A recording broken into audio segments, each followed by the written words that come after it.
My mother-in-law wrapped divorce papers as my Christmas gift, so I made a special toast at dinner. The silver box sat in front of my plate, wrapped in expensive paper with a perfect velvet bow. Lorraine smiled at me across the candlelit table, her diamond earrings catching the glow of 1,000 tiny Christmas lights. "Merry Christmas, darling," she said, her voice sweet as honey. "This is from all of us." I looked at my husband Fletcher. He was holding up his phone, camera pointed directly at me. The little red light blinked steadily. "Recording. Go ahead, Nora," Lorraine urged, her smile widening. "Open it." My fingers trembled as I untied the ribbon. The room went silent. 30 people watching. Waiting. I lifted the lid and saw white papers inside. Legal documents. A law firm seal stamped at the top. Petition for dissolution of marriage. Divorce papers. My mother-in-law had just given me divorce papers as a Christmas gift. In front of everyone. Lorraine laughed, light and polished. "This is what's best for everyone, dear. You understand." I stared at those papers for what felt like an eternity. My heart was pounding so hard I could hear it in my ears. Fletcher zoomed in with his camera, waiting for me to cry, to beg, to break down in front of all these people. But I didn't cry. Instead, I picked up the pen beside my plate. And I smiled. Because what they didn't know was that I had a gift for them too. And it was about to change everything. Have you ever felt like you were walking on eggshells in your own life? Like no matter what you achieved, someone was always waiting to remind you that you would never be good enough? That is exactly where I was. Until the night, everything changed. What happened next at that Christmas dinner shocked everyone in that room. But here's the thing. The real surprise was not what they did to me. It was what I did right back. Stay with me, because by the end of this story, you will understand why sometimes the cruelest gift you ever receive becomes the greatest blessing in disguise. And I promise you, this twist will leave you speechless. But before we dive in, if you have ever felt underestimated, overlooked, or undervalued, hit that like button right now. And drop a comment telling me where you are watching from, or just say I'm with you, Mr. Hearthline. Trust me, you are going to want to see how this ends. Because this is not just a story about betrayal. This is a story about what happens when you finally stop apologizing for taking up space in your own life. This is about the moment you realize that the people who tried to destroy you actually set you free. So let me take you back to where it all began. 5 days before Christmas. 5 days before my world fell apart and came back together in ways I never could have imagined. Now let's get into it. 5 days before that Christmas dinner, I woke up to the smell of coffee drifting through our house. Morning light filtered through frost-covered windows, painting everything in soft white and gold. I pulled on my robe and made my way downstairs, still half asleep, my bare feet cold against the hardwood floors. The Crane estate was always quiet in the mornings. Too quiet, really. The kind of silence that felt heavy, like the house itself was holding its breath. When I walked into the sitting room, I found Lorraine at the antique writing desk. She was wearing her reading glasses, perched low on her nose, papers spread out in front of her in perfect, meticulous rows. Her pen moved across the documents with sharp, precise strokes. The moment my footsteps touched the floor, her head snapped up. Too quickly, like she had been caught doing something she shouldn't. In one fluid motion, she gathered all the papers and slid them into a silver box. The same silver box I would see again 5 days later. "Oh, these?" Lorraine said, her laugh practiced and light. "Just some holiday planning. You know how I am." I nodded, trying to smile, but something cold slithered down my spine. Something felt wrong. The box sat on the desk between us. Expensive, elegant, wrapped in silver paper with a velvet ribbon. It did not look like holiday planning. It looked like something else entirely. "Beautiful wrapping," I said softly, trying to sound casual. Lorraine's hands paused for just a fraction of a second. "It's for someone very special," she replied, her eyes meeting mine with an expression I could not quite read. Then she picked up the box, walked to a drawer, placed it inside, and locked it with a small golden key. The click of that lock echoed in the quiet room. I stood there, coffee forgotten, watching her reflection in the window glass. For the first time in the 3 years I had been married to her son, I felt a quiet alarm bell ringing deep in my chest. Something was coming for me. I just could not see its face yet. Let me tell you about my life in the Crane family. Because to understand what happened at that Christmas dinner, you need to understand what my life had been like leading up to it. My name is Nora Calloway. I am 31 years old, and I run a successful interior design consultation business. I transform spaces. That is what my clients say. That I have an eye for beauty, for making rooms feel like home. My reviews are glowing. My portfolio speaks for itself. But inside the Crane estate, none of that mattered. Inside that house, I was just Fletcher's wife. The girl from the wrong side of ambition. The one who did not quite belong.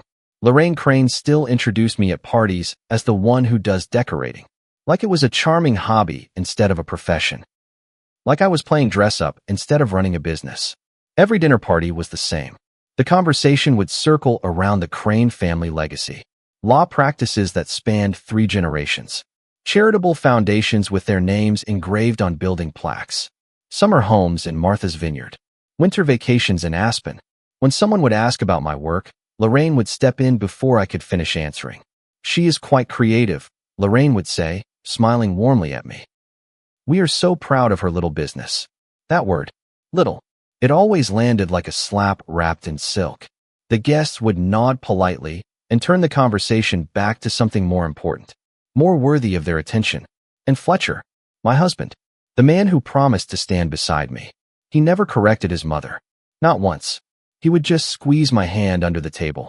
An empty gesture that used to feel like solidarity, but had long since become something else. Permission to stay silent. Permission to make myself smaller. Later, I would sit in my home office, the one room in that massive house that felt like mine. I would stare out at the city lights twinkling in the distance and wonder when I had started measuring my worth by someone else's approval. I used to be different. Confident. Bold. I used to laugh easily. But somewhere along the way, I had learned to rehearse my words, to measure my presence, to apologize for existing. 3 nights before Christmas, we had dinner. Roasted duck with cranberry glaze. Fine china. Crystal glasses. Everything perfect and cold. Lorraine lifted her wine glass, the crystal catching the candlelight. Nora, dear, she began, her voice gentle and concerned. Have you ever considered expanding your education? I looked up from my plate, fork frozen halfway to my mouth. A proper degree in architecture or design history might give you. She paused, choosing her word carefully, gravitas. The word hung in the air between us. Fletcher kept his eyes on his plate, suddenly very interested in his food. You have such potential, Lorraine continued, smiling at me like a loving mother. You just need refinement. My throat burned, but I forced myself to smile. I will keep that in mind, I said softly. Wonderful, Lorraine replied, taking a delicate sip of her wine. I just want the best for you, sweetheart. I would remember that moment later. The way her diamond bracelet caught the light. The way Fletcher's silence filled the room thicker than smoke. The way humiliation could be served on fine china and no one would call it cruelty. In the Crane home, pain never shouted. It whispered. It smiled. And it waited. That night, I washed dishes long after everyone had gone to bed. I stood at the sink, hot water running over my hands, staring at my reflection in the dark window. The woman looking back at me seemed older, tired, like she had been carrying something heavy for too long. I wondered when I had started apologizing for taking up space in my own life. 2 days before Christmas, something shifted. Lorraine's energy changed. She moved through the house humming softly, arranging things with deliberate precision. White roses in crystal vases. Silver candlesticks polished until they gleamed. Place cards written in her perfect, elegant script. I watched her from the doorway as she worked on the Christmas table. This year is going to be memorable, she said, adjusting a white rose. She did not look at me, but I could hear the smile in her voice. She picked up the silver box from a side table, the same one I had seen her lock away days before. She ran her fingers over the velvet ribbon, smoothing it with such care. A gift that will change everything, she murmured. I felt a flutter of something in my chest. Hope, maybe. Or the ghost of it. Maybe I had been wrong. Maybe Lorraine was actually trying. Maybe the frost between us was finally thawing. That evening, I called Fletcher at work. Your mother seems happy, I said, half laughing with relief. She has been so nice lately. I heard the click of his keyboard through the phone. He sounded distracted. She has been planning something special for you. Just wait. You will never forget it. When I hung up, I felt strangely touched. For the first time in months, I felt a flicker of hope warming the cold spaces inside me. Maybe things were changing. Maybe I was finally being accepted. Upstairs in her study, Lorraine sat alone. The lamp on her desk cast a golden circle of light.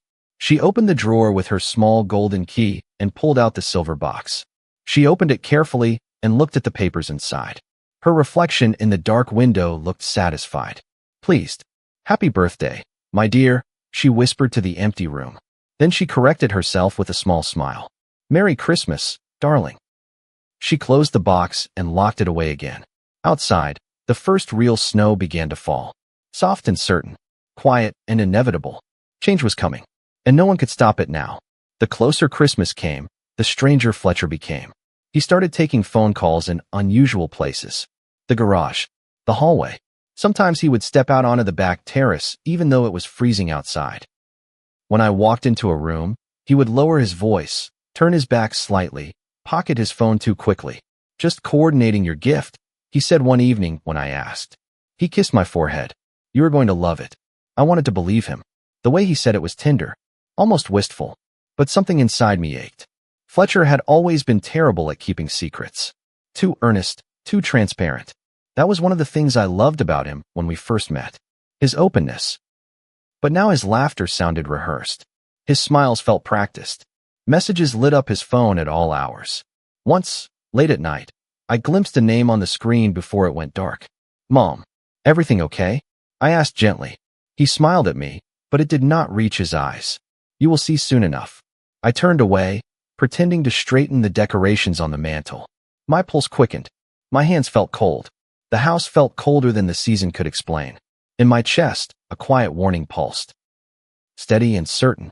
Whatever was waiting for me at Christmas dinner was not love. It was something else entirely. By the next morning, I could not hold it in anymore. I called Rochelle. She had been my college roommate, my maid of honor, my best friend. The one person who still spoke to me like I was real, not like I was Fletcher Crane's wife or Lorraine Crane's disappointing daughter-in-law. Rochelle, I said when she answered, have you ever noticed how people get extra kind right before they hurt you? There was a long pause. I could hear traffic humming faintly through the phone line. She was probably walking to work, coffee in hand, navigating the city the way she always did. Honey, she finally said, her voice low and sharp. When people start acting perfect, it usually means they have already made up their minds about something. Be careful. I swallowed hard, staring out at the snow-covered garden. The world looked so clean and white and innocent. I think he is hiding something. Rochelle sighed, and I could picture her face. The way her eyes would narrow with concern. Then don't let it destroy you when it comes out. You hear me? Don't let them take you down. The call ended, but the silence that followed was louder than any warning.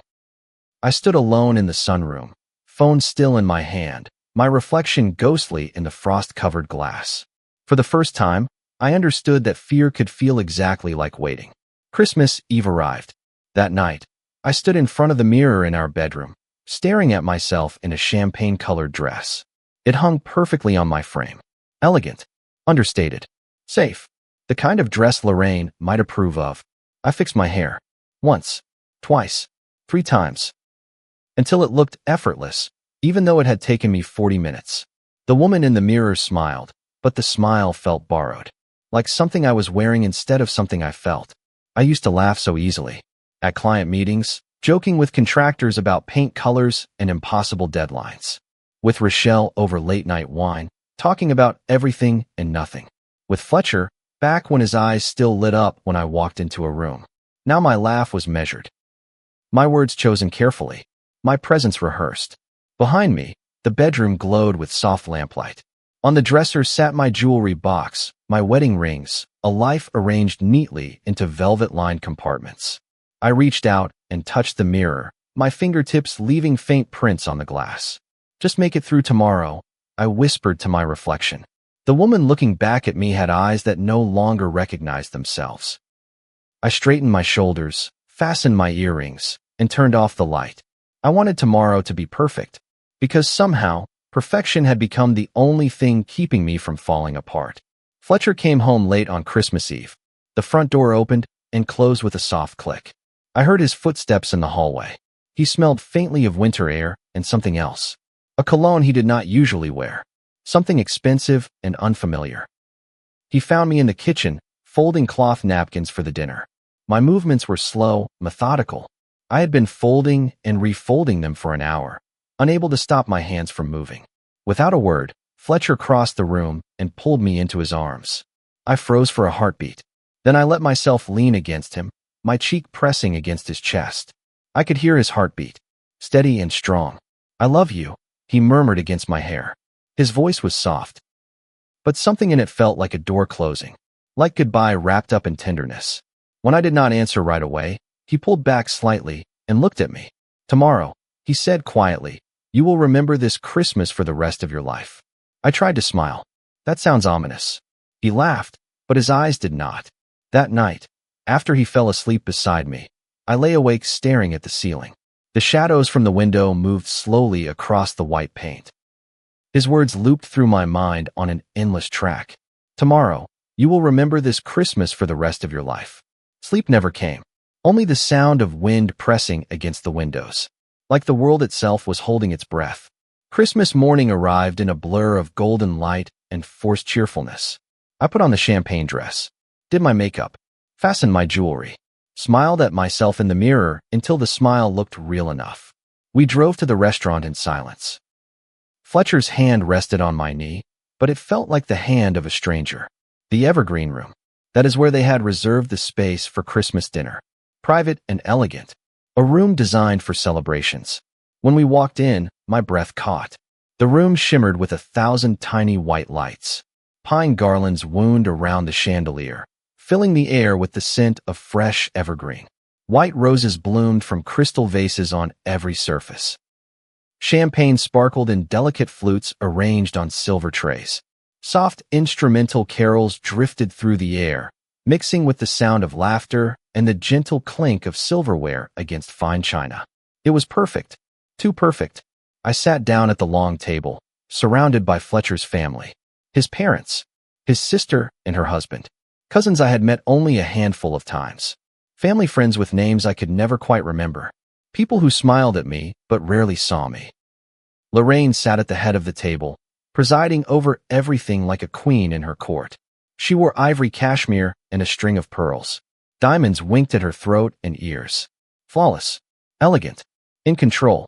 Across from me, Fletcher looked restless. He kept checking his phone, glancing at the door, shifting in his seat. "Almost time for gifts," Lorraine announced, her voice bright and warm. "This year, I have something very special planned." She looked directly at me when she said it. I smiled back, though my chest felt tight. Every detail around me was perfect. The matching place settings, the monogrammed napkins, the champagne I had never liked but never complained about. I caught Fletcher whispering to his sister. Both of them glanced my way. His sister smiled. It did not reach her eyes. The unease I had felt all week came roaring back, louder this time. Impossible to ignore. Still, I straightened my posture, lifted my glass, and forced a gracious smile onto my face. If they wanted a performance, I would give them one. What I did not know was that this was not a Christmas dinner. This was my execution, carefully planned by the people who claimed to love me most. Lorraine rose slowly from her seat. The room quieted instantly.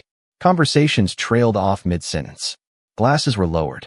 Chairs creaked softly as people turned their attention toward her. Before dessert, Lorraine began, her voice smooth as silk. "I have a very special gift for someone very dear to us."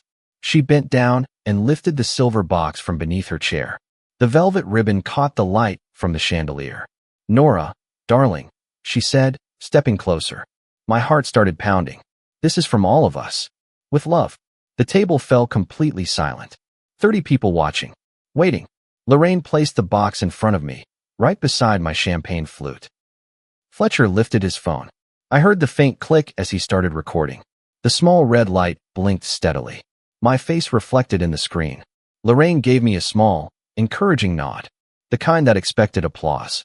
But no one moved. Instead, a thin silence stretched across the room, sharp enough to cut through joy itself. I looked at the box. Silver paper. Velvet ribbon. The same one I had seen her lock away in her desk. My heartbeat slowed. The air thickened. "Go ahead, sweetheart," Lorraine urged gently. "Open it." My fingers trembled slightly as I reached for the R. Ibn. I could feel everyone's eyes on me, watching, waiting for my reaction. I untied the ribbon. The velvet slipped through my fingers. The paper tore with a soft whisper. A flash from Fletcher's camera lit my face. I lifted the lid. Inside, there was no ornament, no family heirloom, no thoughtful keepsake, only white legal pages, crisp and official, stamped with a law firm seal at the top. Petition for dissolution of marriage. Divorce papers. I stared at them. The words swam in front of my eyes. My fingers brushed the edges of the pages. The soft rustle of paper was the only sound in the entire room. 1 second. 2. 3. Then Lorraine laughed. Light and polished and cruel. This is what's best for everyone. Dear, she said softly, as if offering comfort. You understand. No one spoke. Forks lay abandoned on plates. Wine glasses sat untouched. Even the catering staff stood frozen near the doorway, uncertain whether to move or stay. My chest felt hollow. My heartbeat echoed somewhere far away, like it belonged to someone else. The room blurred at the edges. Faces, candles, the red blinking light of Fletcher's camera. All of it melting into one heavy, surreal haze. Across from me, Fletcher adjusted the angle of his phone, zooming in closer. He wanted the tears, the humiliation, the breakdown. He wanted to capture the exact moment I fell apart. But I did not cry. I just sat there, staring at the papers in my hands. And something inside me, the part that had spent 3 years begging for love, quietly died. I watched Fletcher through the lens of his camera. The small screen glowed between us. I could see my own face reflected there, pale and shocked. And I realized something. He had not looked me in the eye once all evening. Not when I walked into the restaurant. Not when his mother stood up to make her announcement. Not now. For months, I had wondered if he was just stressed. If the distance between us was temporary. If things would get better once work slowed down, once the holidays were over, once life got easier. But now I knew the truth. It was not stress. It was choice. The man I had trusted most in the world, the man who had promised to love and protect me, was filming my destruction like it was entertainment. The phone's red light blinked steadily, like a heart monitor flatlining. My throat tightened, but no sound came out. There was nothing left to say. I finally saw it with brutal, perfect clarity. The love I had been mourning was not dying tonight. It had been dead for months, maybe longer. I had just been too loyal, too hopeful, too desperate to bury it. I looked down at the divorce papers again. My name. His name. Legal language that reduced 3 years of my life to a few cold paragraphs. And then, something shifted inside me. The fear dissolved. The shame evaporated.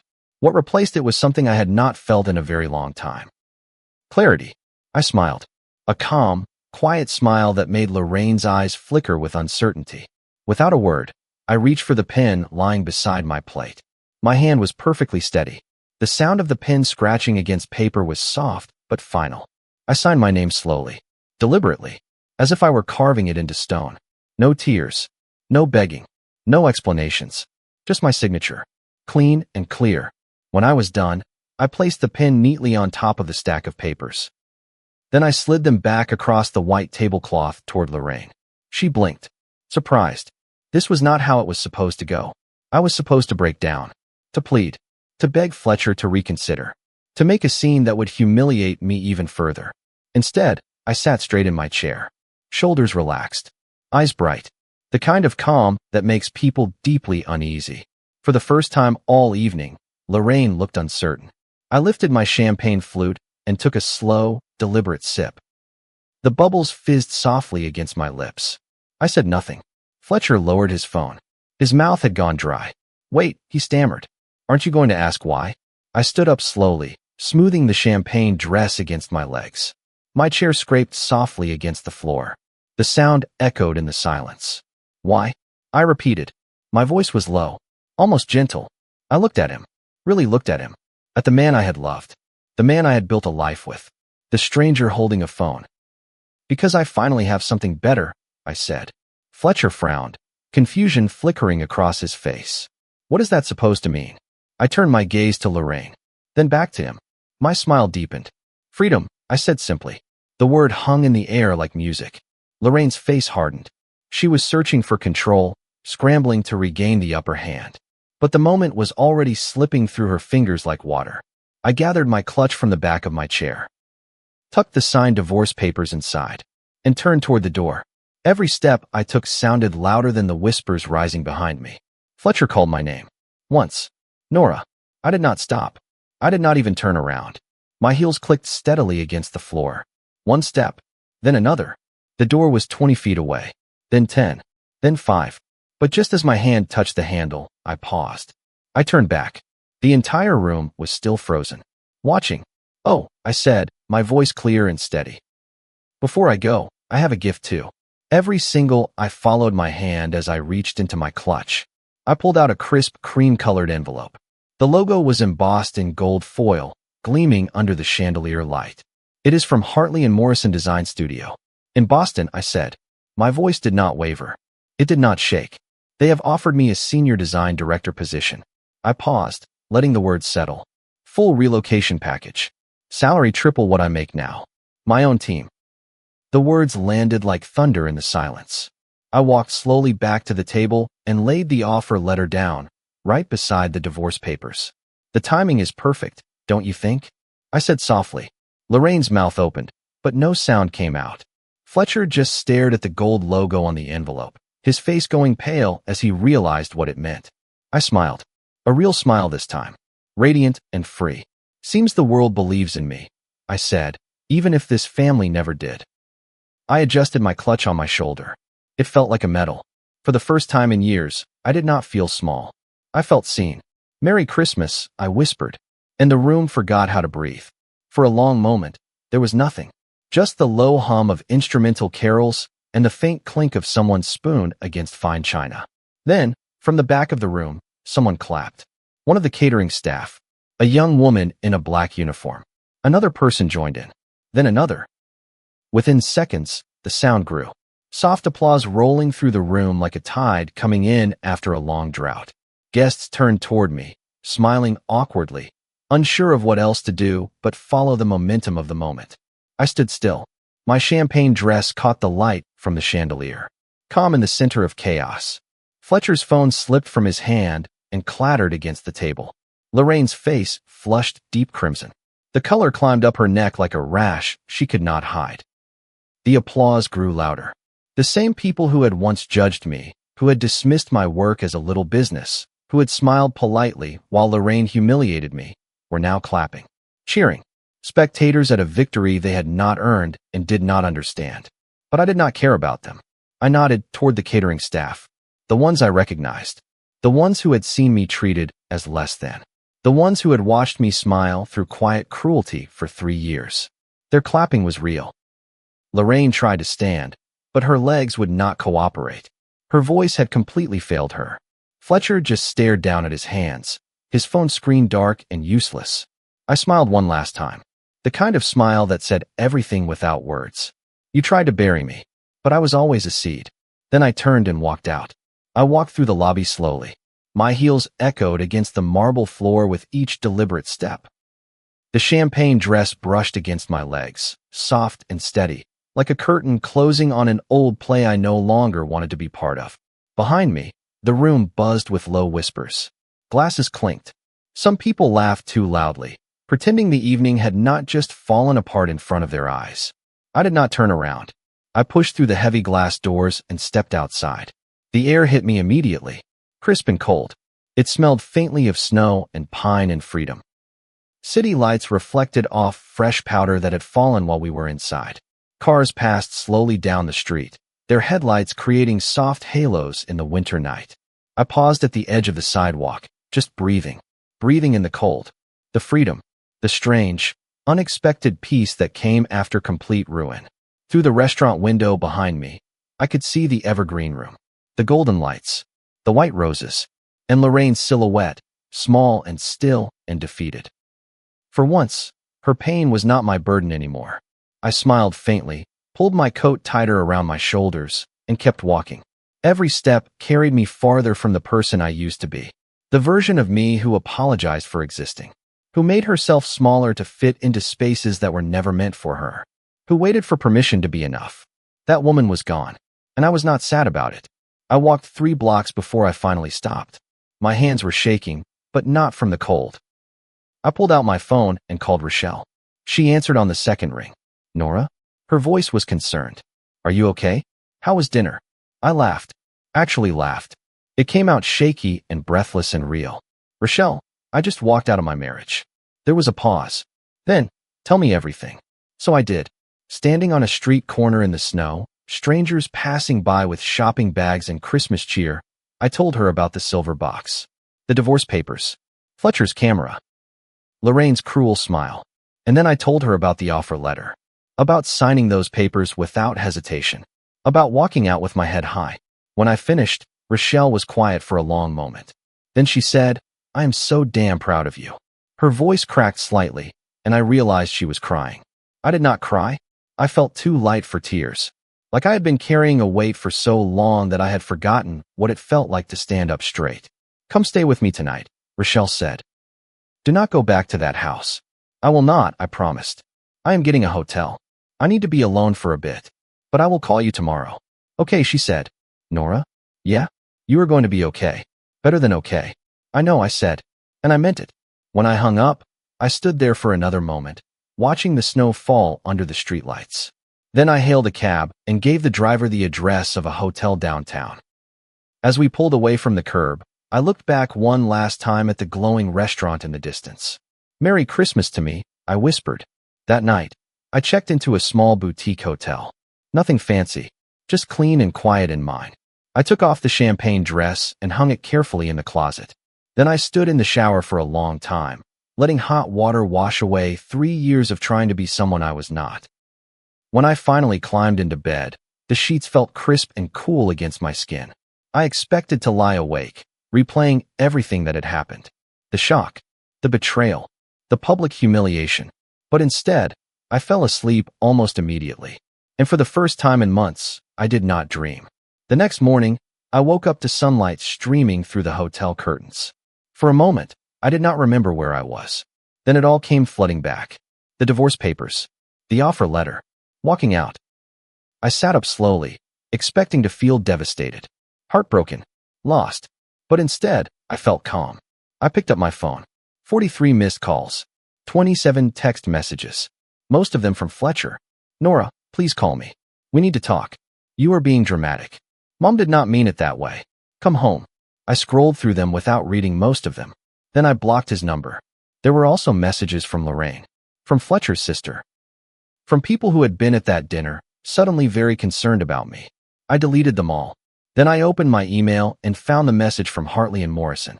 I read through the offer again, slowly this time, letting every word sink in. Senior Design Director, Boston. A fresh start in a city where no one knew me as Fletcher Crane's wife. I opened a reply and typed 3 words. I accept. Thank you. Then I hit send. Just like that, my new life began. I spent the next week in that hotel room, making plans. I called a lawyer and filed the signed divorce papers myself. No drama. No negotiation. I did not want anything from Fletcher except my freedom. I called my clients and explained that I would be relocating to Boston, but would happily refer them to other designers I trusted. Most of them were supportive. A few even said they had wondered why I had stayed in a marriage that seemed to dim my light. I had not realized other people could see it too. I found a small apartment in Boston online. Nothing extravagant.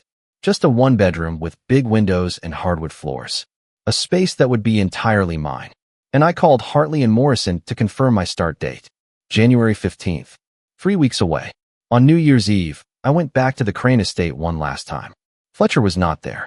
Lorraine answered the door, and for a moment, we just looked at each other. She looked older somehow. Tired. I came for my things, I said simply. She stepped aside without a word. I walked through that house for the last time, gathering my belongings. My books. My design portfolios. The few things that had ever really felt like mine. As I was leaving, Lorraine spoke. Nora. I turned. She opened her mouth, then closed it again. Whatever she had planned to say would not come. I looked at her. This woman who had spent 3 years making me feel small. Who had wrapped divorce papers in a silver box and presented them like a gift. I felt nothing. No anger. No bitterness. Just a quiet, distant recognition that she was no longer my problem. Goodbye, Lorraine, I said. And I walked out of that house for the last time. January 15th arrived cold and bright. I stood in the lobby of Hartley and Morrison Design Studio, my heart pounding with nervousness and excitement. The space was beautiful. floor-to-ceiling windows overlooking Boston Harbor. Exposed brick walls. Modern furniture mixed with vintage pieces. Exactly the kind of design aesthetic I loved. A woman approached me, smiling warmly. "You must be Nora Calloway. Welcome. I am Janet, the operations director." She shook my hand firmly. "We are so excited to have you. Let me show you to your office." My office. I had never had an office before. I had always worked from home, from coffee shops, from the small desk in the corner of the Crane estate that Lorraine barely acknowledged. But this was different. Janet led me down a hallway and opened a door. Inside was a bright, airy space with windows overlooking the harbor. A clean desk, shelves waiting to be filled, a blank canvas. "This is yours," Janet said. "Make it your own." I stepped inside and felt something shift in my chest. This was real. This was mine. "Thank you," I said, and my voice came out thick with emotion. Janet smiled kindly. "We are really glad you are here, Nora. Your portfolio speaks for itself. We have been looking for someone with your eye and your heart." My heart. No one at the Crane family dinners had ever talked about my heart. I spent that first day meeting my team. 4 designers, all talented and passionate and eager to collaborate. They treated me with respect, not because of who I was married to, but because of the work I had done.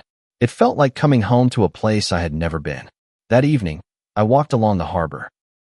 The winter sun was setting, painting the sky in shades of pink and gold. I pulled out my phone and took a picture. Then I sent it to Rochelle with a simple message. "I made it." She replied immediately. "I never doubted you for a second." I smiled and put my phone away. The wind off the water was cold, but I did not mind. I stood there, watching the boats rock gently in the harbor, and I felt something I had not felt in years. Peace. 6 weeks into my new job, something unexpected happened. Hearthline Morrison was hosting a major industry conference. Design professionals from all over the East Coast were attending. It was a big deal, and I was assigned to help coordinate some of the panels. I was standing near the registration desk, reviewing the guest list on my tablet, when I heard a familiar voice echo through the marble lobby. "Good afternoon. We are here for the Crane Foundation's philanthropy panel." My blood went cold. I looked up. Lorraine Crane stepped out of the elevator, draped in her usual elegance. Tailored coat, pearls, 2 assistants trailing behind her with clipboards and leather portfolios. For a brief, surreal moment, the world paused. Our eyes met. I watched recognition dawn on her face. Slowly at first, then all at once. Her mouth opened slightly. Her steps faltered. I took a breath and stepped forward, my voice calm and professional. "Welcome to Hearthline Morrison," I said. "I will be overseeing your panel personally." The words were polite, respectful, but they carried the weight of poetic justice. Lorraine tried to speak, but no sound came out. Her throat worked, but nothing emerged. I smiled softly, the kind of smile you give any guest. "Please, this way," I said, gesturing toward the conference hall. Lorraine followed, her heels clicking nervously across the marble floor. Every sound echoed back like a memory she could not escape. Her assistants exchanged confused glances, but said nothing.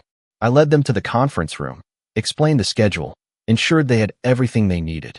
I was nothing but gracious and professional. But the power dynamic had completely shifted. This was my building, my conference, my domain, and Lorraine Crane was just another guest. When I left them at the conference room door, Lorraine finally found her voice. "Nora," she said quietly. I turned back. "You look well," she said. The words sounded like they cost her something. "I am," I replied simply. Then I walked away. I did not need to say anything else. My presence, my success, my peace, that said everything. For the first time in our entire relationship, Lorraine Crane understood what true class looked like. And it was not hers. That evening, after the conference, I sat in my office overlooking the harbor. The sun had set, and the city lights reflected on the dark water like scattered stars. My phone buzzed. An email notification. I opened it without thinking. It was from Fletcher Crane. The subject line read, "I am sorry." I stared at it for a long moment. Then I opened it. The email was long, full of apologies and nostalgia and memories rewritten in soft, flattering tones. He said he missed me, that his mother had been wrong, that he was proud of what I had become, that he wanted to try again. I read every word once, slowly, letting each sentence settle. For a moment, just a moment, I almost replied. Almost. My cursor hovered over the reply button. Then I moved it to the left and clicked delete. The screen went blank. A quiet reflection of my peace. I leaned back in my chair and whispered to myself, sometimes the best thing you can say is nothing at all. Outside my window, the city hummed with life. And for the first time, that silence felt like freedom, not loss. The weeks turned into months. Winter melted into spring. The snow disappeared, replaced by budding trees and the smell of salt air from the harbor. I threw myself into my work. I designed spaces that felt like home for people I had never met. I mentored junior designers on my team.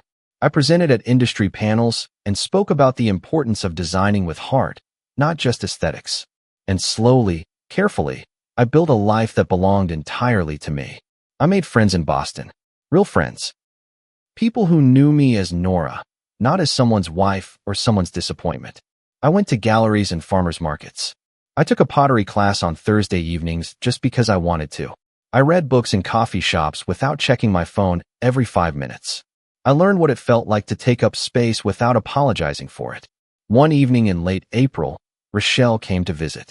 She stood in my apartment, looking around at the bright, airy space I had created.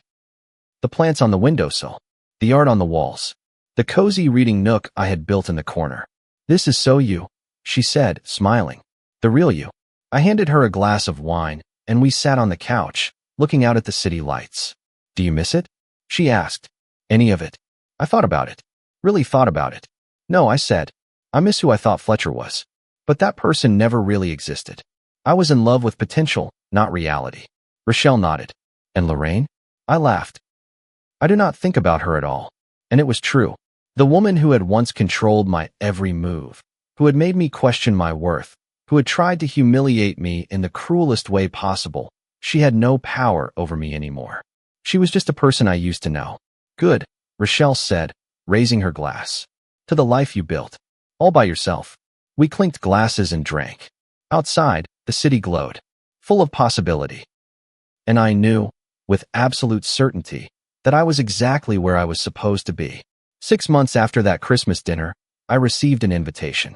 The Boston Design Conference was hosting its annual awards ceremony, and I had been nominated for the Rising Innovator Award. I almost did not go. Awards had never been important to me, but Janet insisted. "Nora, you have to go," she said. "You deserve to be recognized." So I bought a dress. Navy blue this time, not champagne. And I went. The ballroom was filled with designers, architects, industry leaders, people whose work I had admired for years.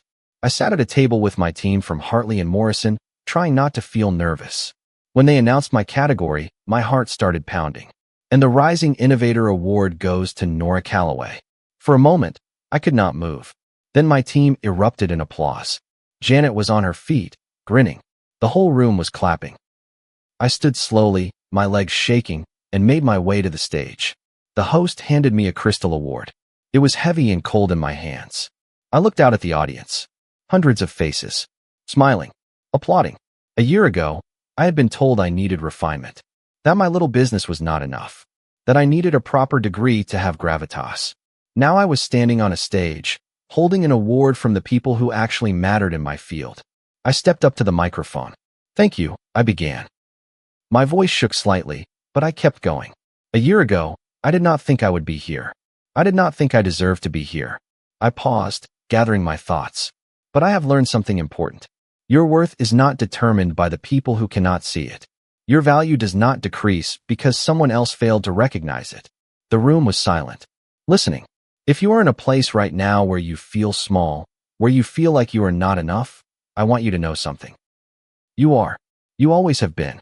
And the moment you start believing that, everything changes. The applause was deafening. People stood. My team was wiping their eyes. Even strangers were clapping with genuine warmth. I looked down at the crystal award in my hands and felt something I had not felt in so long. Pride. Not the kind that comes from proving someone wrong, but the kind that comes from proving yourself right. When I walked off that stage, I was not the same woman who had walked into the Evergreen Room 6 months ago. I was better, stronger, free. After the awards ceremony, everything shifted again. The industry took notice. My phone started ringing with opportunities one had never imagined. Magazine features, speaking invitations, clients who specifically requested me by name. But the strangest part was not the external validation. It was the internal shift.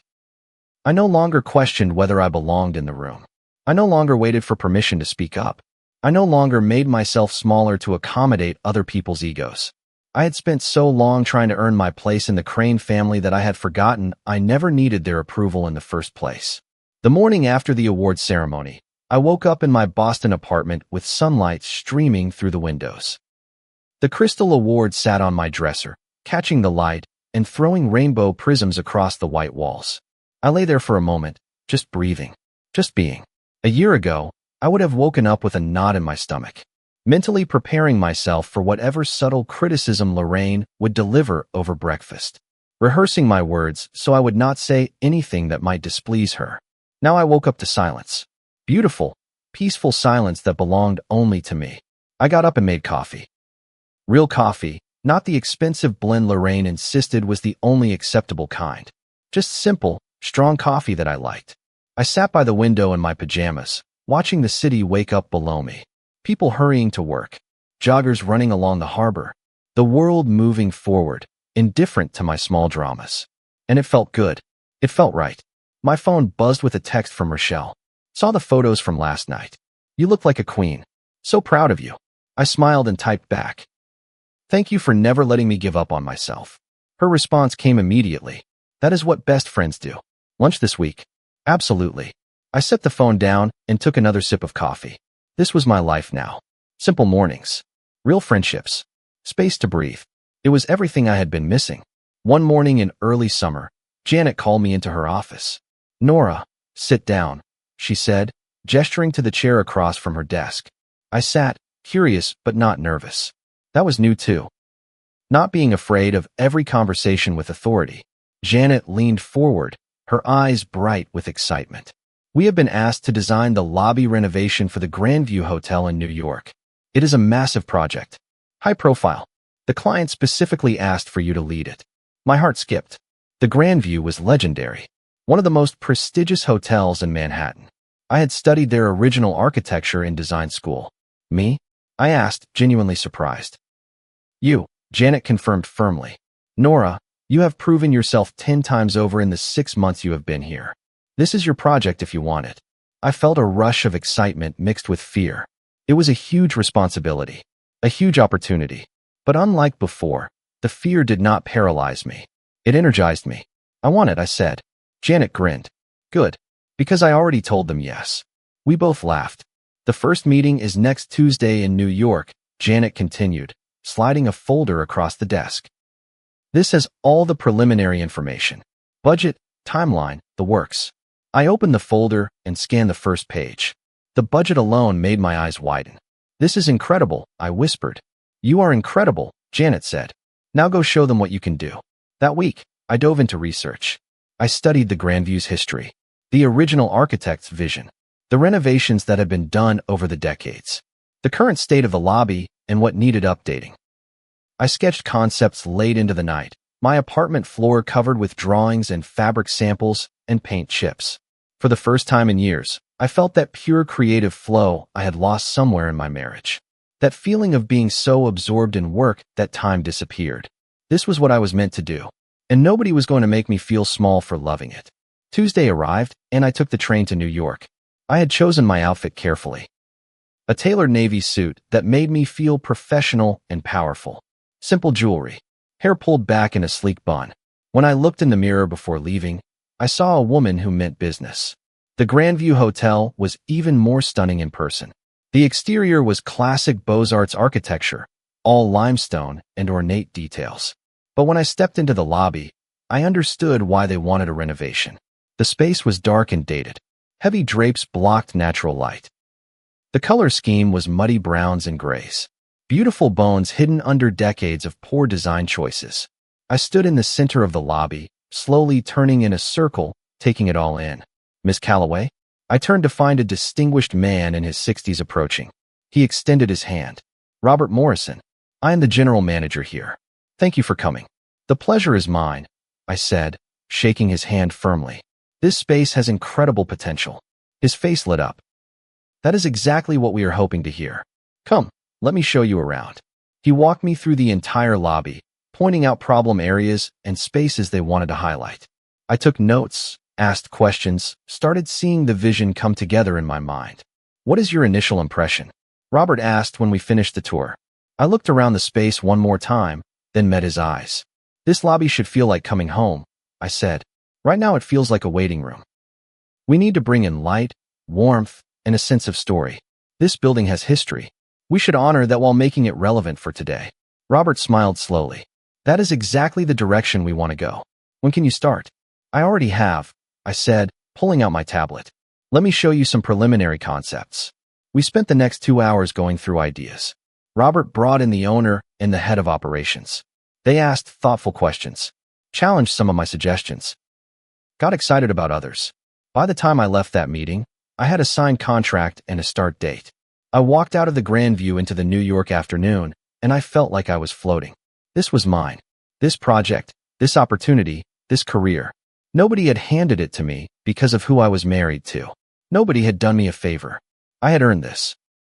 I sat on the train back to Boston, watching the landscape blur past the window, and I thought about the version of me who used to design small residential projects while Lorraine called it my little business. That woman would have been terrified of a project this big. She would have doubted herself at every turn. But I was not that woman anymore. I pulled out my notebook and started sketching, ideas flowing faster than I could capture them. For the first time in my adult life, I was not afraid of my own potential. The Grandview project consumed my summer in the best possible way. I traveled to New York twice a month for meetings. I worked with architects and contractors and artisans. I sourced materials from vendors I had built relationships with over the years. Every decision felt important. Every detail mattered. The design concept centered around transformation. From dark to light. From cold to warm. From forgettable to unforgettable. I did not realize until weeks into the project that I was designing my own journey into that space. The color palette was warm neutrals with jewel tone accents. The lighting plan brought in as much natural light as possible while adding warm ambient fixtures for evening. We restored original architectural details that had been covered up and added contemporary elements that felt fresh but timeless. It was a massive undertaking. There were problems and delays and budget concerns. Contractors who did not show up. Materials that arrived damaged. Design elements that looked perfect on paper but wrong in the space. But I handled each crisis calmly. Made decisions without second-guessing myself. Stood firm when I needed to and compromised when it made sense. My team respected me. The contractors listened to me. The client trusted me. And I trusted myself. One afternoon in late July, I was on site at the Grand View, meeting with the lighting designer about fixture placement. We were standing in the middle of the gutted lobby, surrounded by construction dust and exposed wiring, when my phone rang. I glanced at the screen. Unknown number. I almost declined, then something made me answer. Hello? Nora Calloway? Yes, this is she. This is Patricia Chen from Design Monthly magazine. We are putting together our fall issue on emerging designers who are reshaping the industry. Your name keeps coming up. Would you be interested in being featured? I stood there in my hard hat, covered in construction dust, and tried to process what I was hearing. Design Monthly was one of the most prestigious publications in the industry. Getting featured in their pages was a career-defining moment. I would be honored, I managed to say. Wonderful. We would want to do a photo shoot and an in-depth interview about your design philosophy and recent projects. Would that work for you? Absolutely. Perfect. My assistant will reach out to coordinate the details. Thank you, Ms. Calloway. We are excited to feature your work. When I hung up, the lighting designer was grinning at me. Good news? He asked. I think I just got my big break, I said, still slightly stunned. He laughed. Nora, you have been breaking for months now. The world is just finally catching up. That night, I called Rochelle from my hotel room in New York. Design Monthly wants to feature me, I said as soon as she answered. She screamed. Literally screamed so loudly that I had to pull the phone away from my ear. Nora, that is huge. That is like the Vogue of design magazines. I know, I said laughing. I cannot believe this is happening. I can, Rochelle said firmly. You are talented and hardworking, and you have a story people want to hear. This is just the beginning. We talked for another hour. about the project, the interview, the life I was building. When we finally hung up, I sat on the hotel bed, looking out at the New York skyline. A year ago, I had been in a marriage where my professional accomplishments were dismissed as a hobby. Now I was being recognized by the top magazine in my field. The contrast was staggering. I thought about texting Fletcher. Some part of me wanted him to know. Wanted him to see what I had become without him. But then I realized something important. His approval did not matter anymore. His knowledge of my success did not add anything to it. I was not doing this to prove anything to him. I was doing this for me. So I put my phone away and went to bed. And I slept peacefully. By September, the Grandview renovation was nearly complete. The transformation was stunning. The lobby had gone from dark and oppressive to light and welcoming. Every element worked together to create a space that felt both elegant and comfortable. Robert gave me a tour of the finished space before the official reveal. "Nora," he said, his voice thick with emotion, "this is beyond what I imagined. You have given this building its soul back." I looked around at the space I had poured myself into for months. The restored moldings, the custom light fixtures, the careful balance of old and new. "Thank you for trusting me with it," I said. The hotel was planning a grand reopening gala to showcase the new design. Press would be there, industry professionals, potential clients, and I was invited as the guest of honor. The night of the gala, I stood in my Boston apartment getting ready. I had bought a new dress for the occasion, deep emerald green, bold and elegant and nothing like the safe, understated clothes I used to wear. I looked at myself in the mirror and barely recognized the woman staring back. She looked confident, powerful, unapologetic. "Hello, stranger," I whispered to my reflection. "I have missed you." The Grandview lobby was transformed for the gala. Soft lighting highlighted all the design details I had worked so hard to perfect. Servers circulated with champagne and hors d'oeuvres. A string quartet played in one corner. Guests moved through the space, admiring the transformation. I heard snippets of conversation as I passed. "The lighting is exquisite. Look at how they restored these moldings. It feels completely different. Who was the designer?" People kept stopping me to offer congratulations. Designers I admired complimented my work. Clients asked for my card. Journalists wanted quotes for their articles. I felt like I was floating through a dream. Robert found me near the main staircase and pulled me aside. "Nora, there is someone here who wants to meet you. He is a developer who just bought a historic building in Philadelphia. He saw the preliminary press about this project and came specifically to talk to you about designing the renovation." My heart raced. Another major project. "I would love to meet him," I said. Robert led me across the lobby to a group of men in expensive suits. He made the introductions, and I shook hands, answered questions, talked about my design philosophy. The developer, a serious man named Thomas Wright, listened intently. "I like your approach," he said finally. "Respecting the history while making it functional for modern use. That is exactly what we need. Can you come to Philadelphia next week to see the space?" "I can make that work," I said, trying to keep my voice professional despite my excitement. "Excellent. My assistant will coordinate with you." When he walked away, I had to take a moment to breathe. This was really happening. My career was taking off in ways I had never imagined. I excused myself and stepped out onto a quiet terrace overlooking the city.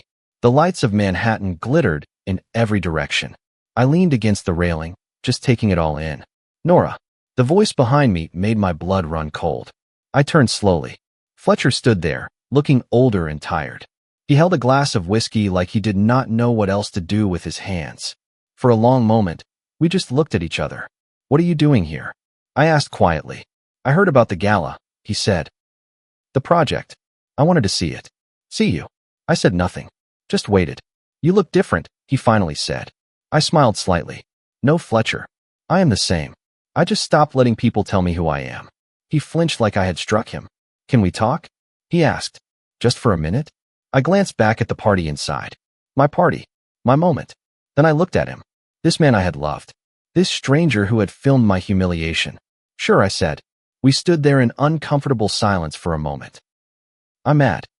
"A mistake," Fletcher finally said. "Letting you go. Letting my mother convince me that you were not enough for our family." He turned to face me fully. "But you were always enough, Nora. More than enough. And I was too stupid and too weak to see it." His eyes were pleading. Desperate. I looked at him and felt nothing but a distant kind of compassion. Fletcher, I said softly, I am glad you have realized that. Truly. But it does not change anything. He stepped closer. We could try again. Start over. I am different now.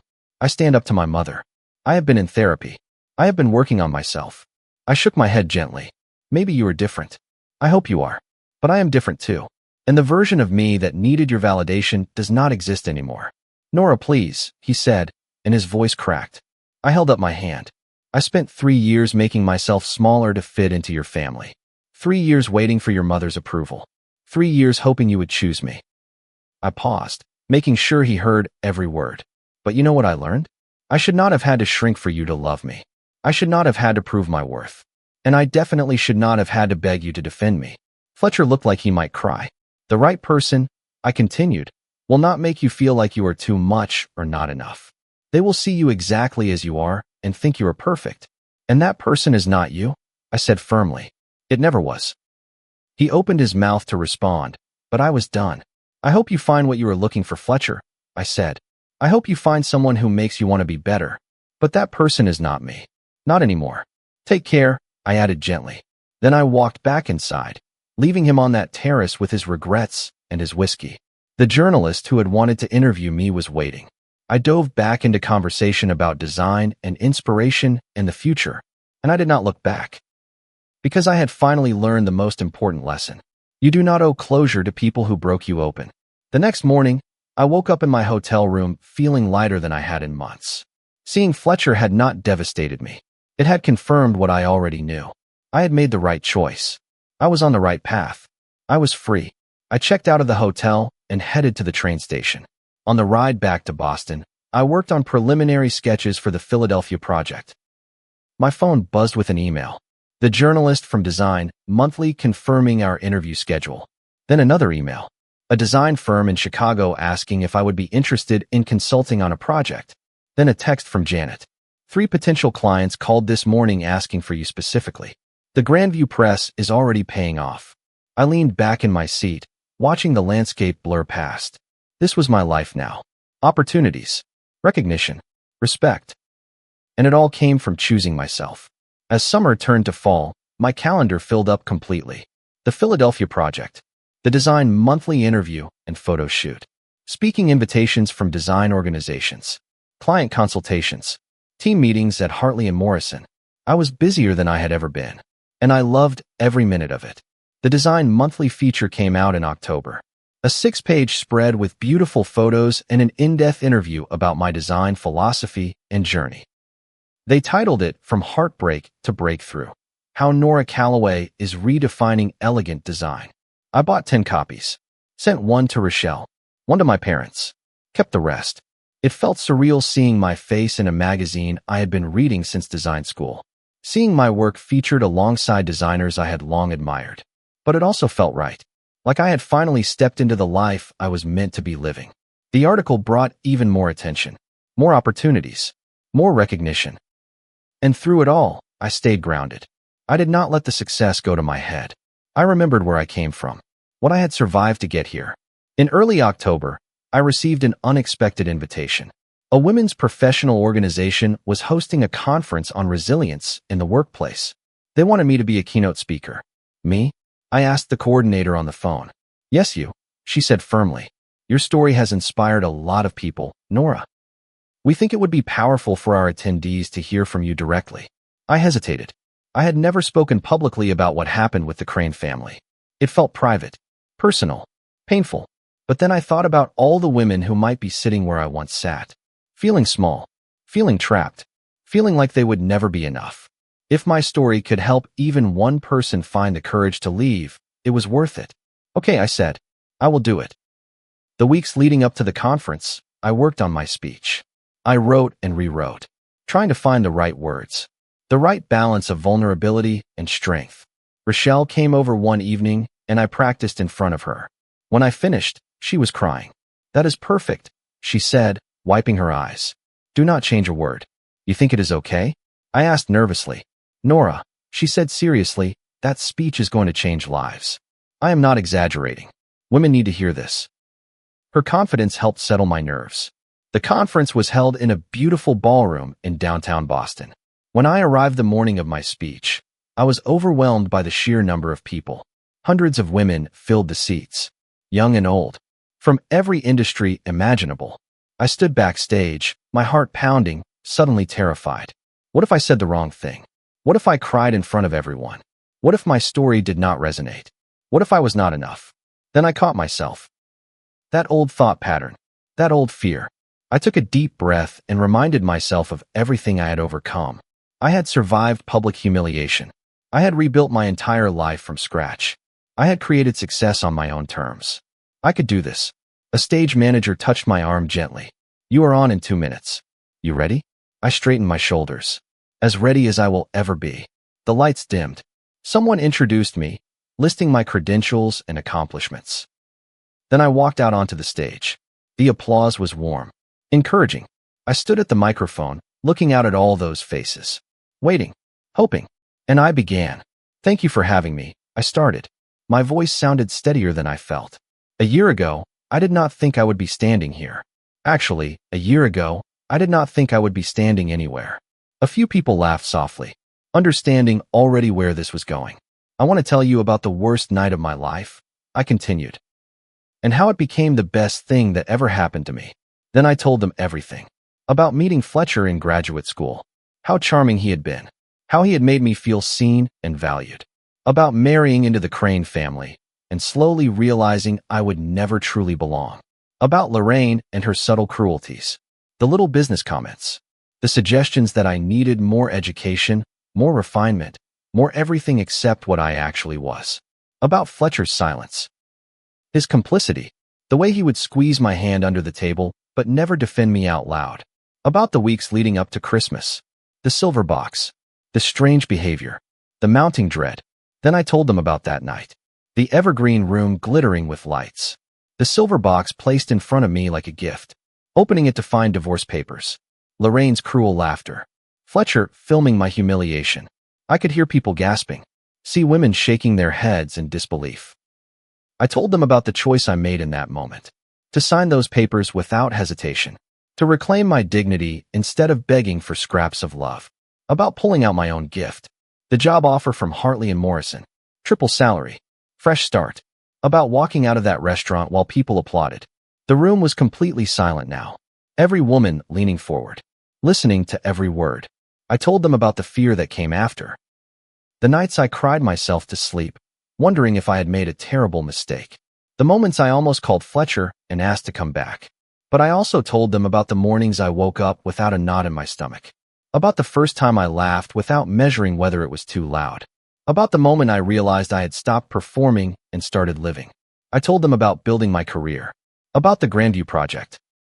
About seeing Fletcher again and feeling nothing but compassion for who he used to be to me. And then I got to the heart of it. Here is what I learned, I said, my voice growing stronger. Your worth is not determined by the people who cannot see it.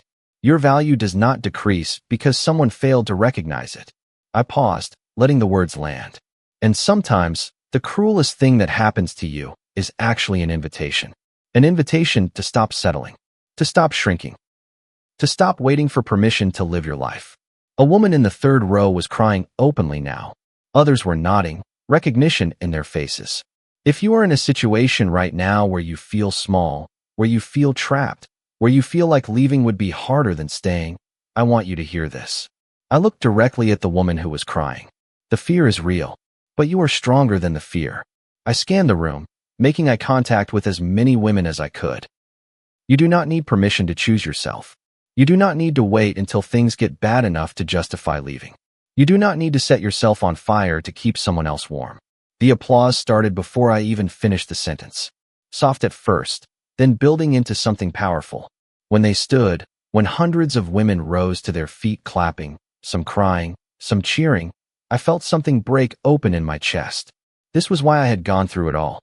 This moment. This connection. This purpose. My pain was not meaningless. It had brought me here. To this stage. To these women. And that made it worth it. The applause continued for what felt like forever. I stood there, tears streaming down my face, my heart so full it hurt. When it finally quieted, I spoke one more time. Thank you, I said, my voice thick with emotion. Thank you for seeing me, for hearing me, for trusting me with your time. I wiped my eyes. If you take nothing else from today, please take this. You are enough. Exactly as you are. You do not need to earn love. You do not need to prove your worth. You just need to believe it. And once you believe it, everything changes. The room erupted again. Women on their feet. Some holding hands with the person next to them. A sense of solidarity and strength filling the space. I walked off that stage knowing I had found my purpose. Designing beautiful spaces was fulfilling. But helping women find their own strength? That was transformative. After my speech, women lined up to talk to me. Some shared their own stories. Others just hugged me and whispered thank you. A few were still crying too hard to speak. One young woman, barely in her 20s, waited until everyone else had gone. She looked at me with tears streaming down her face. I am in your exact situation right now, she said, her voice shaking. My boyfriend's family treats me the same way. They make me feel like I am never going to be good enough. And he just lets them. She took a shuddering breath. I have been too afraid to leave. But hearing you tonight, hearing that you survived and actually thrived, I think I can do it too. I took both her hands in mine and looked directly into her eyes. You can, I said firmly. And you will. And one day, you're going to stand somewhere like this, telling your story, helping someone else find their courage. Do you really think so? She asked. I know so, I said. Because you are already brave. You are here. You are listening. You are considering the possibility of a different life. That is where it starts. She hugged me tightly, her whole body shaking with sobs. Thank you, she whispered. Thank you for showing me it is possible. When she walked away, I felt it. The full circle moment. The understanding that my pain had purpose. I had not just survived. I had become someone who could help others survive too. As autumn deepened, I heard through mutual acquaintances that things were continuing to unravel for the Crane family. I did not go looking for the information. But Boston and New York design and social circles overlapped, and people talked. The video from that Christmas dinner had gone viral. Millions of views. Thousands of comments expressing outrage at Lorraine's cruelty. Someone had created a hashtag, Silverbox Challenge. People were sharing their own stories of public humiliation and how they overcame it. The Crane Foundation had lost nearly all its major donors. The board had dissolved. Lorraine had resigned from every charitable organization she had been part of. Their family name, once synonymous with prestige and philanthropy in certain circles, had become associated with cruelty and entitlement. Fletcher had apparently moved out of the family estate. He was living alone in a small apartment and had started therapy. Rochelle called me when the story hit the New York Times lifestyle section. Have you seen this? She asked. I have, I said calmly. The headline literally says The Cranes Fall, How One Viral Video Destroyed a Legacy of Philanthropy. How do you feel? Rochelle asked carefully. I thought about it. Really sat with the question. Honestly, I said, I do not feel much of anything. It is not my story anymore. Rochelle was quiet for a moment. That is real growth, babe. I know, I said. A year ago, I would have felt vindicated. Or guilty. Or something. But now I just feel neutral. They made their choices. These are the consequences. You did not make that video go viral, Rochelle pointed out. No, I agreed. I just lived my truth. The video spoke for itself. Exactly, she said.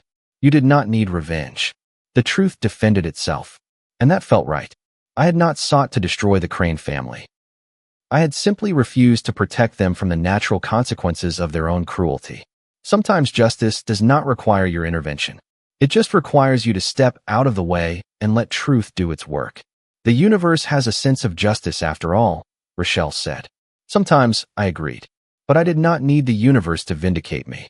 I already knew my worth. And that was the deepest truth.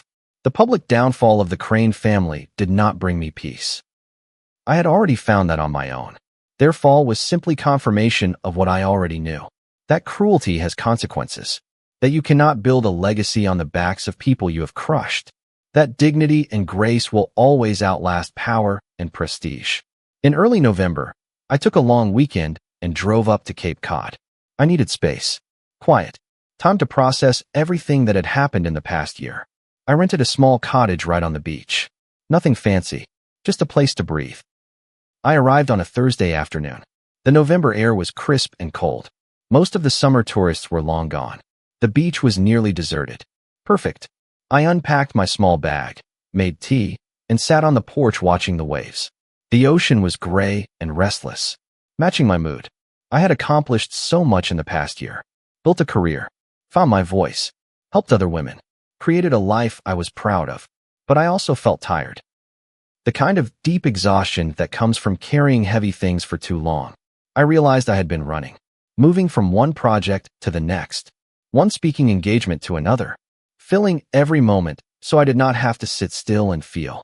But here, with nothing but ocean and sky, I could not run anymore. So I let myself feel. I felt the grief for the marriage that never really existed. The man I thought I loved who turned out to be a stranger. I felt the anger at Lorraine, at Fletcher, at a family system that valued appearances over people. I felt the fear that had chased me through this whole year. The terror that maybe I was not strong enough, smart enough, good enough. And then, slowly, I felt something else. Pride. For the woman I had become. For every hard choice. For every moment I chose myself when it would have been easier to settle. Gratitude. For Rochelle who never let me give up. For Janet who took a chance on me. For every person who had supported my journey. And finally, peace. The deep, settled knowing that I was exactly where I was supposed to be. I sat on that porch until the sun set, painting the sky in shades of pink and orange and purple. Then I went inside, climbed into bed, and slept for 12 hours straight. The next morning, I woke before dawn and walked down to the ocean. The sun was just beginning to rise, turning the water from black to deep blue to silver. I took off my shoes and walked into the surf. The water was freezing, shocking my system awake. But I did not care. I kept walking until the water was up to my knees. Then I stood there, facing the endless horizon, and I let myself cry. Not sad tears, not angry tears, just releasing tears, letting go of everything I had carried, every hurt, every fear, every moment of feeling less than. I cried until there was nothing left. Then I opened my eyes and watched the sun break fully over the horizon. A new day, a new beginning. I whispered to the ocean, to the sky, to myself. I forgive you for staying too long, for not seeing it sooner, for believing I needed to earn love. I forgive you. The words felt like release, like setting down a weight I had been carrying for miles. I stood there until I started shivering from the cold. Then I walked back to shore, back to the cottage, back to my life. But I was different now, lighter, freer. The past no longer had power over me. It was simply part of my story, not the ending. Just a chapter, and I was ready to write the next one. I spent the rest of the weekend in quiet solitude, reading, walking the beach, cooking simple meals, sitting with myself without distraction. It was the first real rest I had allowed myself in a year. By the time I drove back to Boston on Sunday evening, I felt renewed, ready for whatever came next. And what came next surprised me. On Monday morning, Janet called me into her office again. I walked in with coffee in hand, curious about what new projects she might have. "Sit down, Nora," she said. Her expression was serious. My stomach flipped. Was something wrong? Janet leaned forward, her hands folded on the desk. "I just got off the phone with the board," she began. "They have been reviewing the company structure and discussing expansion plans for next year." I nodded, not sure where this was going. Then Janet smiled. "Nora, they want to make you a partner." I stared at her. "What?"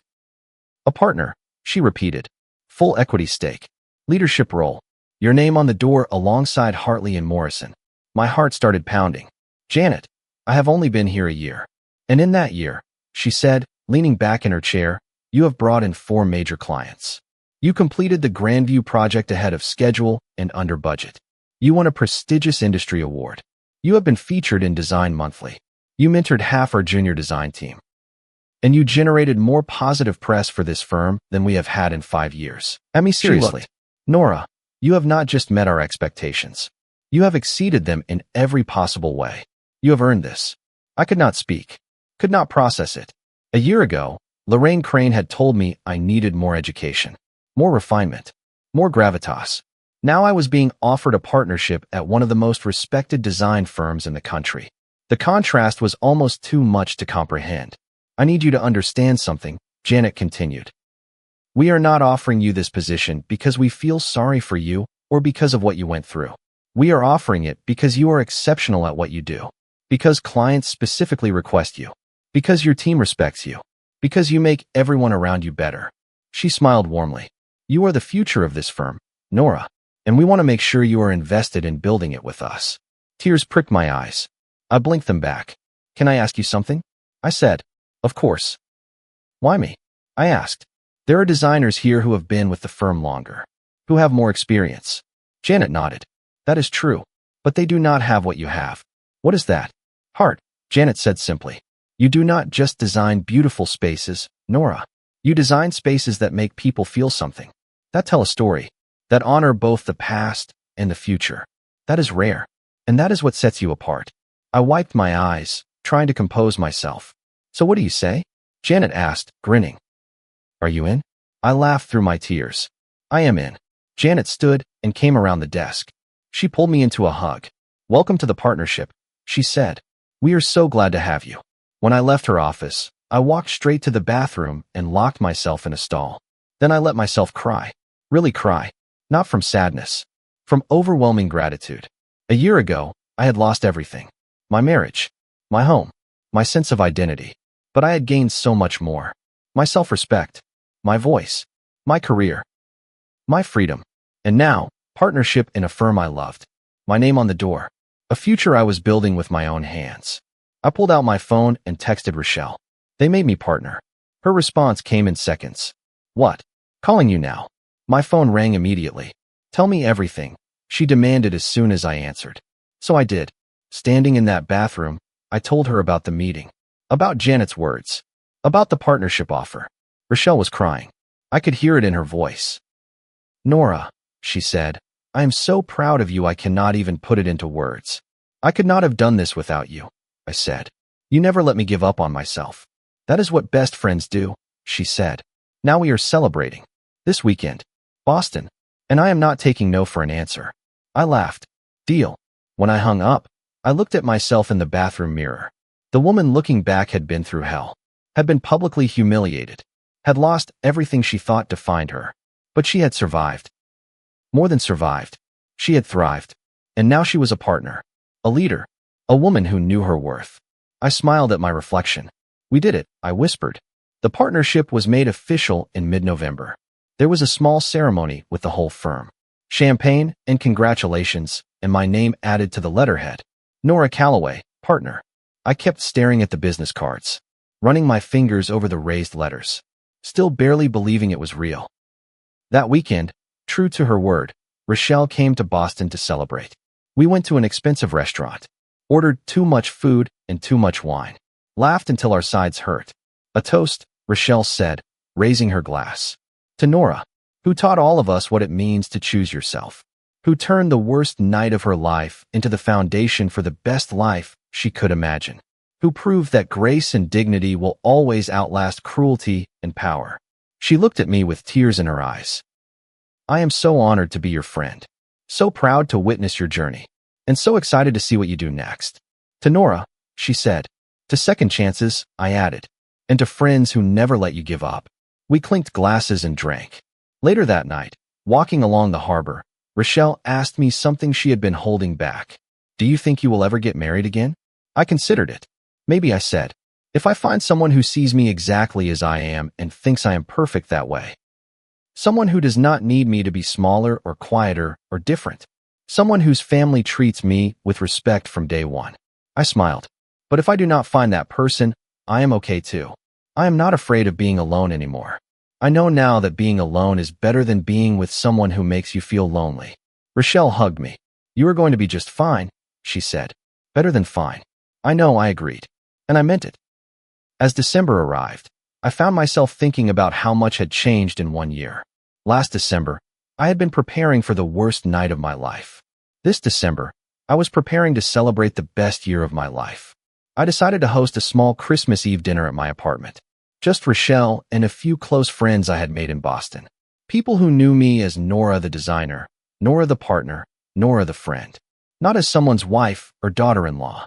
I spent the day cooking. Real cooking, not the elaborate meals Lorraine used to insist on. Just simple, delicious food made with love. When my guests arrived, my small apartment filled with laughter and warmth. We ate and drank and told stories. Someone put on music and we danced in my tiny living room. At one point, Rochelle stood and tapped her glass. I know we already toasted this weekend, she said, grinning. But I cannot help myself. Everyone laughed. A toast, Rochelle announced. To Nora, who taught us all what resilience looks like, who showed us that endings can be beginnings, who proved that you can walk through fire and come out refined instead of burned. She raised her glass high. To Nora. Everyone echoed. To Nora. I stood, my heart so full I thought it might burst. Thank you, I said, my voice thick with emotion. Thank you for being here, for celebrating with me, for seeing me. I looked around at these people, my chosen family. A year ago, I thought losing the Crane family meant losing everything. But what I actually lost was the weight of trying to belong somewhere I was never truly welcome. I paused, gathering my thoughts. And what I gained was all of you. And myself. And a life that feels authentic instead of performed. I raised my glass. So here is to second chances. To chosen family. To the courage it takes to walk away from what hurts you. And to the beautiful life waiting on the other side of that choice. We all drank together. Later, after everyone had left and I was cleaning up, I found myself standing at the window looking out at the snowy city. 1 year ago, I had been in the evergreen room, opening a silver box, finding divorce papers. 1 year ago, I had thought my life was ending, but it was not ending. It was beginning. I had walked out of that restaurant and into a life I built with my own hands. A life full of work I loved, friends who valued me, a future I was excited about. I raised my wine glass to my reflection in the window. Merry Christmas, Nora, I whispered. You made it. And I had. Not just survived. Thrived. Now I want to talk directly to you. If you are still with me, if you have listened to this entire journey from that terrible Christmas dinner to this moment of peace and success, I want to say thank you. Thank you for witnessing my story, for caring about what happened to a woman you have never met. But more importantly, I want to talk to you about your story. Because maybe you are sitting where I was a year ago. Maybe you are in a relationship or a job or a situation that makes you feel small. That makes you question your worth. That requires you to shrink to fit. Maybe you have been told, directly or indirectly, that you are not enough. That you need to be quieter, prettier, smarter, more successful, more accommodating, more anything except exactly who you are. Maybe you are afraid to leave because you do not know what comes next. I want you to know something. The fear is real. It is valid. It makes sense. But you are stronger than the fear. Your worth is not up for debate. It is not determined by people who cannot see it. It does not decrease because someone fails to recognize it. And you do not need anyone's permission to choose yourself. I know it is scary. I know walking away feels impossible. I know you are thinking of 1,000 reasons why you cannot do what I did. The mortgage, the kids, the judgment from family, the fear of starting over. The uncertainty of what comes next. All of those concerns are real. But here is what is also real. Your life. Your one precious life. Being spent in a place that does not value you. Time you will never get back. Years you could be spending building something beautiful instead of enduring something painful. A future version of yourself looking back and wondering why you stayed so long. A year from now, you could be sitting exactly where you are right now. Still making yourself small. Still waiting for things to change. Still hoping someone will finally see your worth. Or you could be sitting somewhere completely different. Somewhere you built with your own courage. Somewhere that feels like home because it honors who you truly are. Somewhere you do not have to perform or pretend or apologize. The choice is yours. It has always been yours. If this story has touched you, if it has given you even a spark of courage, I need you to do something for me right now. Hit that like button, not for the algorithm, but as a promise to yourself. A commitment that you will start choosing you. Share this video with someone who needs to hear it. Your sister, your coworker, that friend who always looks a little too tired, a little too sad. And drop a comment right now. Tell me where you are watching from. Tell me about your silver box moment. Or just say I'm with you, Mr. Hearthline. Because here is what I know for certain. We are not alone in this.